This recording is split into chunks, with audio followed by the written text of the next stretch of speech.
Hi, my name is Bhagwan Chaudhary. I am a professor of finance at ISB. Today I'll be speaking with Professor Shekhar Tomar, and the topic for today is what's the economic impact of Corona? And we will be specially focused on its effect in India.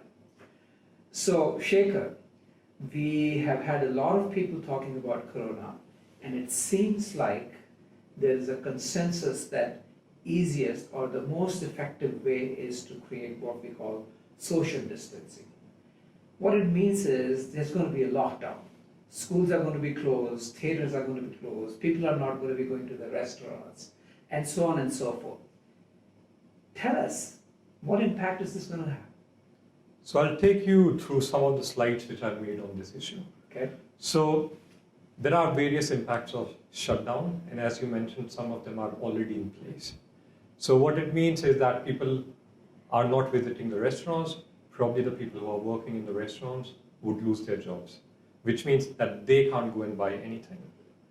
And then it would lead to a ripple effect. So effectively speaking, it can actually have a permanent impact on the economy because part of the workforce is going to be laid off because of these temporary shutdowns.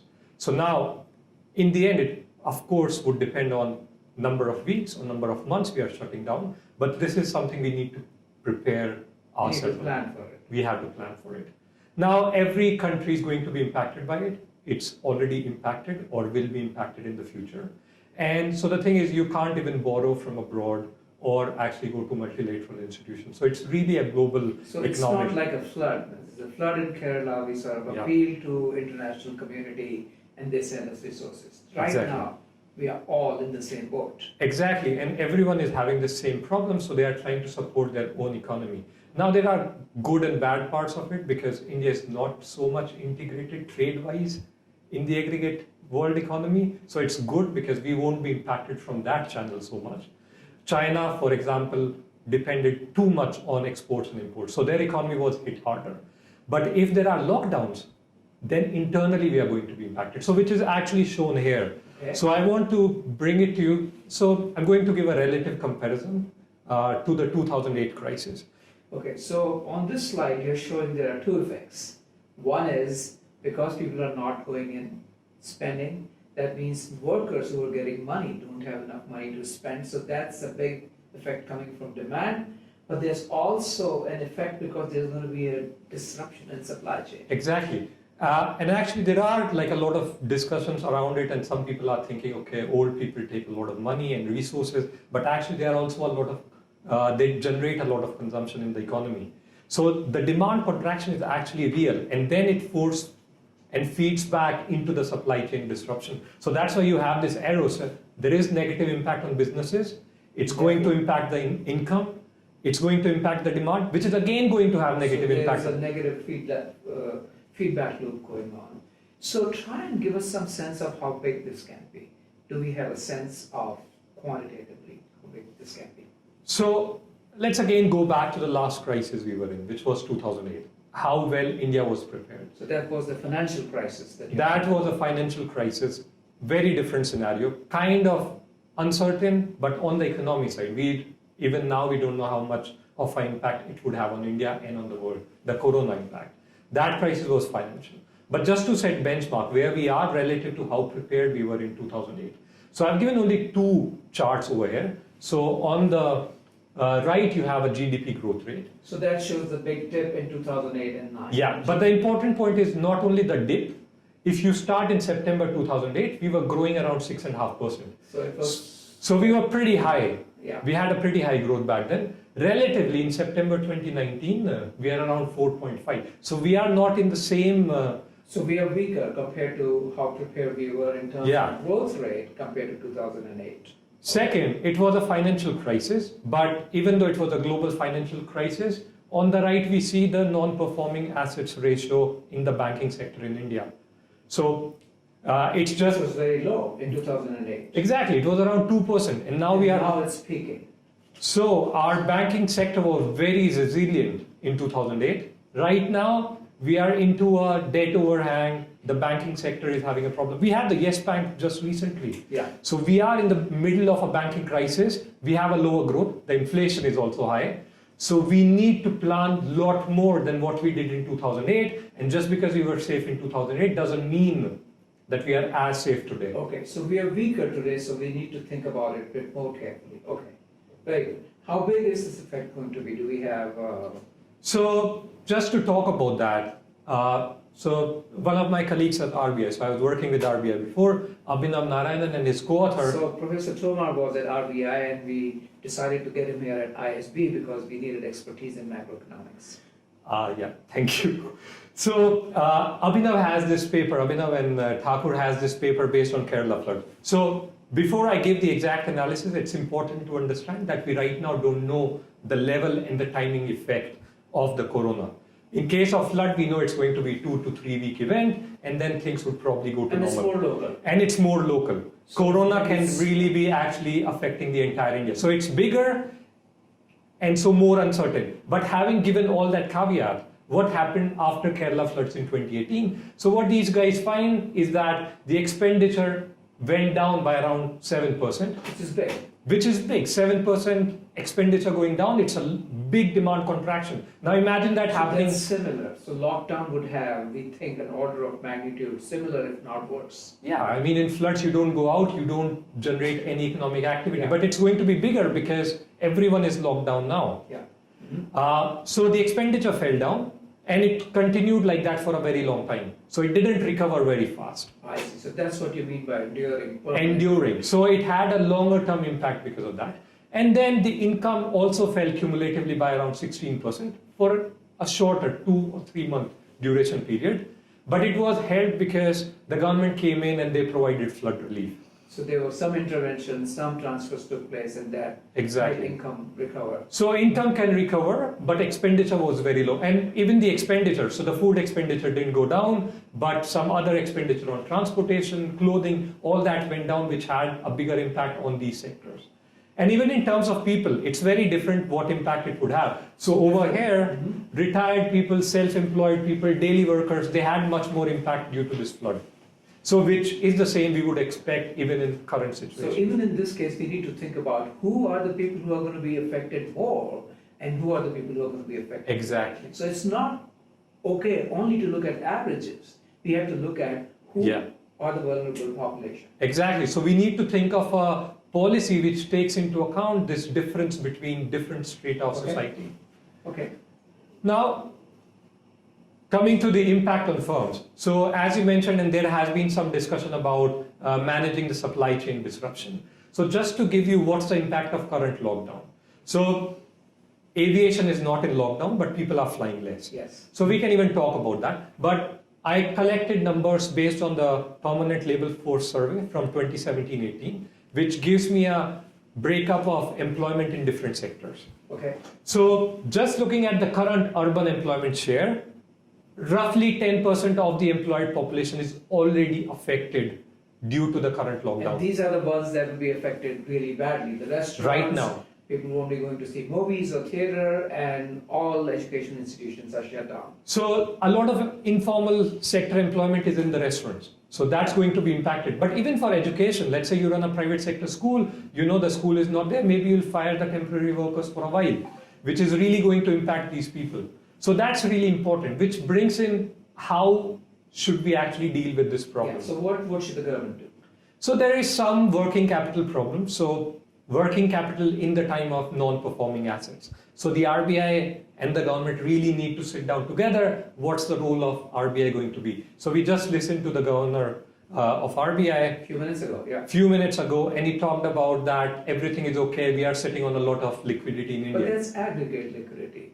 Exactly. I don't think he talked about which businesses are going to be badly. Exactly. So even if you think of like temporary liquidity, should you give more liquidity to the mall owners? For example. Yeah. For example, should we take a more benevolent look towards them? Or even otherwise, I mean, because of the NPA crisis, the bank managers are not very happy giving loans. So having the liquidity is one thing, and then providing that liquidity to the firms is another thing.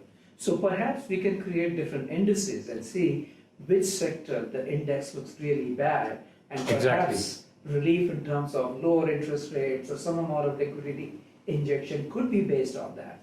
And they could pay more when the times are good. Exactly. And we should also think about whether they can actually keep people on their payroll even when they are not producing. It's a temporary shock. Let's hope it doesn't last So more. formal sector economy can do Exactly. it, but the informal sector economy, it would be harder. It would be harder. And there is one another thing. So whenever such kind of a shock happens, you want to know what the government is going to do. And so the government is trying to be very fiscally conservative. We have been talking about FRBM for a while, but now the question is... This is not the time to be fiscally conservative, is that right? I mean, I'm not Keynesian, but such times, I mean, these are really, it can be desperate times. I'm not saying India is in that situation right now. We need to keep the fiscal thing on the side at least for a few months. Exactly. And hopefully this will go away in a few months, but we don't know. And then I wanted to think about work from home. People are talking about, if we do work from home, then everything is going to be settled.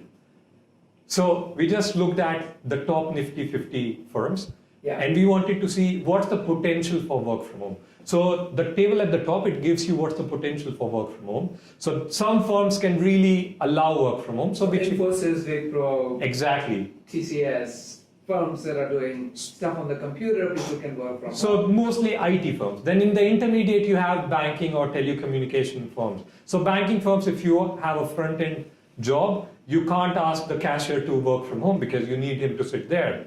But you can have the analytics division in the bank, which can probably work from home. Okay. And then, of course, there's the least work from home capable firms like Larsen and Toubro, which really need people to go and work. Manufacturing. Exactly. Okay. So then we wanted to see... That would be hard to do. Yeah. That's what you mean by the least there. Yes. And so we wanted to see how these top 50 firms, so these are the best firms who can actually react, and we wanted to see how much they have reacted. So at least among the most potential for work from home firms, all of them have given work from home. So they already have reacted. Yeah. In a way we So would like. we are not saying they have given complete work from home, but at least there is news articles about them providing work from home. Even in the intermediate sector, a lot of firms have actually not given any news about work from home. So you can divide it even in terms of the share in Nifty, and you see it's only 30% of the entire Nifty 50 basket that can actually give some work from home. So a lot of the economy is actually, you can't provide any work from home. And so we wanted to dig deeper, and then we looked at the overall economy. And then we looked at two things. So one is work from home likelihood. So it's the same as we talked before.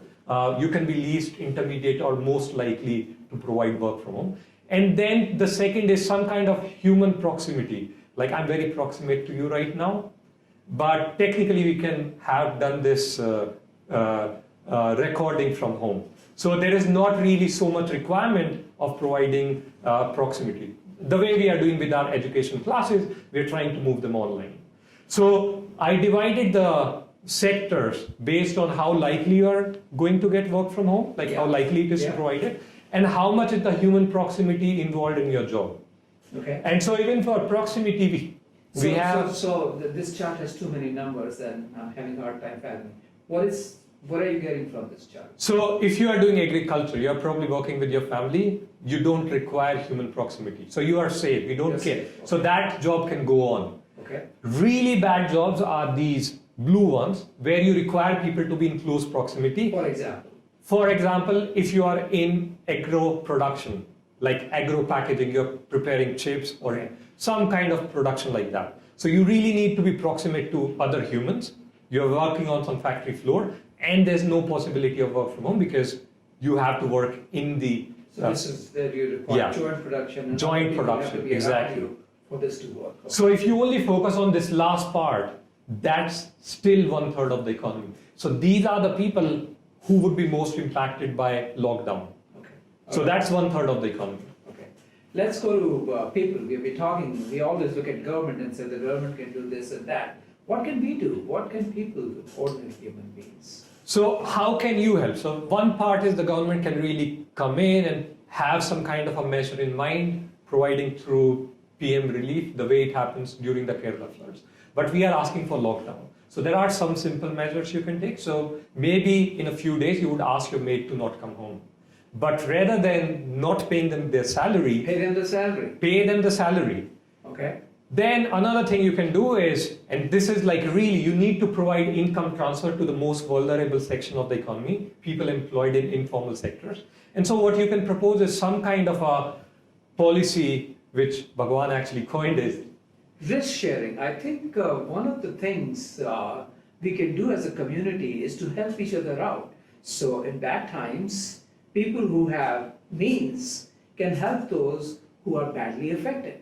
And we usually do it through our temples, our masjids, and our gurudwaras and churches. So one idea that we were discussing with ISB faculty was maybe we can create an electronic, we call it electronic church gurudwara masjid mandir, ECGN square. And the idea would be those of us who can afford it, make a payment to ECGN square. And those who are badly affected and they really need some money can send an SMS, and without any questions asked, they can withdraw 100 rupees per day.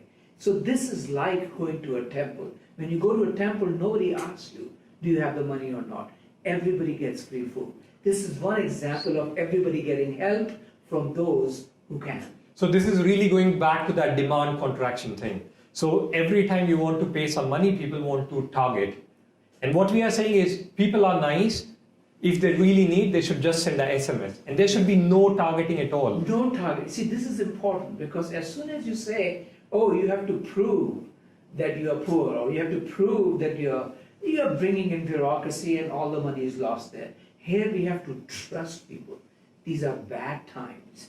People are not going to take advantage of this. Just like in a temple, nobody shows up and says, oh, I will not contribute to the temple, I'm getting free food. I think people will be nice about it. And those of us who can will feel good about contributing to this. Exactly. So this is like an electronic version of a shrine where we have trust in God. So this is how we can help, but the government can also think about opening up the PM relief fund if needed. Like this is really like a natural calamity right now. And if the government has to transfer money directly to the affected people, which is mostly going to be in urban centers. So we can do it through Aadhaar-related bank Exactly. accounts, for example. So the PM relief fund can top up, so private citizen can give some amount, but if that falls short, rest of the money can come from the Prime Minister. So we are urging both citizens and the Prime Minister's office to make this plan a reality. Exactly. And before we close, we would talk about some kind of supply chain disruption. So what should we do about it? Yeah. So we know that there is some NPA problem which is happening in our banks, and so it's really troublesome for firms to actually get some working capital loans. But there is one part of it which is that the GST payments are not, the refunds are not going back to the firms. We don't know at the precise scale of the problem, but at least in these times, the government can release the funds. We can relax those requirements. Exactly. So one part is that all the government and the PSU bodies, they should really pay away the firms right now. Within the next fortnight, they pay away all whatever is due on them. So whatever the government, this is the time to pay up. This is when they need money the most, and this is how they can help. So it's not even fiscal transfer, it's really what these companies This is what deserve. you owe, so this is the time to pay up. So, and then you can also think about some kind of immediate liquidity infusion into the banking system, which is what we were talking about. You can provide and relax some NPA norms, maybe if things go south from here. Okay. And then these cheaper working capital loans can actually be based on asking firms to not fire their temporary employees. And maybe, I mean, you can think about how to generate these kind of loans, but I think we should start thinking about how to react if things really go bad. Okay, so to summarize, this crisis is unprecedented. The lockdown is going to have big effects, and some of it is going to come from the demand side, some of it is going to come from the supply side, which is a double whammy. So we need to do all we can. We can use all the instruments that are available to the government to provide liquidity to firms by making it funds easily available, paying up all their dues, and we as citizens can also help by making donations so that those who are in need can actually access this in a simple way, because now we have the digital infrastructure to do it efficiently. So I think all of us have to do our part. This is a time of crisis, and this is a time... It's not just an economic crisis, it's a humanitarian crisis. It's a humanitarian crisis. We need to share risks. That means we need to share good times and bad times. So I hope all of you would contribute. Please talk to your neighbors. Please talk to your politicians, please talk to your leaders to see how we can do the best. Good luck, everyone. Thank you, Thank Bhagwan. you.